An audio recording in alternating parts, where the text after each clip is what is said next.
Hello வணக்கம், welcome to கண்ணானை கண்ணே channel. இன்றைக்கி நம்ம என்ன பார்க்க போகிறோன்னா ரொம்ப சூப்பரான டக்குன்னு செய்யக்கூடிய, அதே சமயம் குழந்தைங்க வெயிட் கெயின் பண்ணுறதுக்கு ரொம்பவே உதவியாக இருக்கக்கூடிய ஒரு காலை அல்லது இரவு உணவு தான் எப்படி பண்ணலான்னு பார்க்க போகிறோம். 7 மாதங்கள் கம்ப்ளீட் ஆகியிருக்க குழந்தைக்கு நீங்கள் தாராளமாக இந்த உணவை அறிமுகம் செய்யலாம். கன்சிஸ்டன்சி கூட குழந்தைக்கு ஏற்றபடி இதை இன்னும் கொஞ்சம் லிக்விடாக கூட நீங்கள் ரெடி பண்ணி கொடுக்கலாம். இந்த ரெசிபி பண்ணுறதுக்கு நான் ஒரு 3 டேபிள் ஸ்பூன் போல் சிகப்பு அவல் எடுத்திருக்கேன். இதில் தண்ணீர் சேர்த்து ஒரு 4-5 முறையாவது நம்ம கழுவி எடுத்துக்கலாம். ஏன்னா குழந்தைக்கு பண்ணுறோம் இல்லையா, அதனால் இதில் தூசி இல்லாமல் பார்த்துக்கணும். நல்லா அலசின இந்த சிகப்பு அவலை நம்ம குக்கரில் மாற்றிடலாம். அடுத்து இவ்வளோ சின்ன சைஸ் அளவு நான் சக்கரவள்ளி கிழங்கு எடுத்திருக்கேன். இந்த கிழங்கு குழந்தையோட வெயிட் கெயின் பண்ணுறதுக்கு ரொம்பவே உதவக்கூடியதுங்க. இந்த கிழங்கை மட்டுமே நம்ம அவிச்சு நல்லா மசிச்சு 6 மாதம் கம்ப்ளீட்டான குழந்தைக்கே கொடுக்கலாம். இப்போ இந்த கிழங்கோட தோலெல்லாம் நீக்கிட்டு கட் பண்ண தண்ணீரில் போட்டுக்கிறேன். இல்லாட்டி இது சீக்கிரமாக நிறம் மாறிடும். இதை கட் பண்ணும் போதே நல்லா சின்ன துண்டுகளாக கட் பண்ணிக்கோங்க. அப்போ தான் இது சீக்கிரமே ரெடி ஆகும். இதையும் இப்போ நான் குக்கரில் சேர்த்துக்கிறேன்.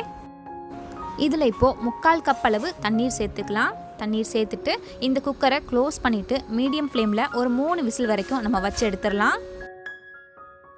குக்கர் ஆவி அடங்கினதுக்கப்புறமா இதை ஓப்பன் பண்ணி பார்க்கலாம். இது நல்லா குலைவாக வெந்துருச்சு. ஸ்பூன் வச்சு மிக்ஸ் பண்ணாலே அப்படியே குழஞ்சி போய் இந்த பதத்துக்கு நமக்கு கிடச்சிருக்கு. இதை நீங்கள் மிக்சியில் போட்டு பல்ஸ் பண்ணணும் கூட அவசியமே கிடையாது. ஏன்னா அவ்வளோ குலைவாக இருக்குது. தேவைப்பட்டால் நீங்கள் கொஞ்சம் தண்ணீர் மட்டும் சேர்த்து உங்கள் குழந்தைங்க சாப்பிட்ற கன்சிஸ்டன்சிக்கு ஏற்றபடி நீங்கள் கொடுக்கலாம். சிகப்பவில் ஊற வச்சு குக் பண்ணுறதை விட இந்த மாதிரி குக்கரில் ரெடி பண்ணும்போது அது நல்லாவே குழைய மசிய வெந்திருக்கு. அதனால தான் நான் இந்த மாதிரி எப்போதும் ட்ரை பண்ணுவேன். குழந்தைங்க விழுங்குறதுக்கும் எந்த சிரமமும் இல்லாமல் இருக்கும். இப்போது நம்ம குழந்தைக்கான காலை அல்லது இரவு உணவு டக்குன்னு நம்ம ரெடி பண்ணிட்டோம். இதில் கொஞ்சமாக நெய் சேர்த்துக்கலாம். இனிப்புக்காக பனங்கற்கண்டு பவுடர் பண்ணி வச்சுருக்கேன், அதை சேர்த்துக்கிறேன். இது சேர்க்காம கூட இருக்கலாம், நல்லா தான் இருக்கும். இதெல்லாம் நல்லா மிக்ஸ் பண்ணிக்கலாம்.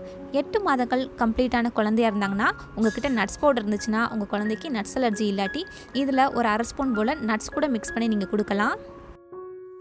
இந்த ரெசிபி நீங்கள் ட்ரை பண்ணிங்கன்னா உங்கள் குழந்தைங்க எப்படி சாப்பிட்டாங்கன்னு கீழே மறக்காமல் கமெண்ட் பண்ணுங்கள். நம்ம சேனலில் இன்னும் டிஃப்ரெண்ட் சிகப்பு அவல் வச்சு நான் ரெசிபிஸ்லாம் ஷேர் பண்ணியிருக்கேன். அதோட லிங்க் நான் ஷேர் பண்ணுறேன், கண்டிப்பாக செக் பண்ணி பாருங்கள். இது போல் நம்ம சேனலில் நிறையா பேபி ஃபுட் ரெசிபிஸ், அதுக்கப்புறம் பேபி ப்ராடக்ட்ஸ் ரிவ்யூஸ் கூட நான் ரெகுலராக ஷேர் பண்ணிகிட்டே இருக்கேன். நம்ம சேனலோட வீடியோஸ் அதுக்கப்புறம் ப்ளேலிஸ்ட் செக் பண்ணி பாருங்கள். உங்களுக்கு இந்த வீடியோ பிடிச்சிருந்துச்சுன்னா மறக்காமல் லைக் பண்ணுங்கள், கமெண்ட் பண்ணுங்கள், ஷேர் பண்ணுங்கள், சப்ஸ்கிரைப் பண்ணுங்கள். நன்றி.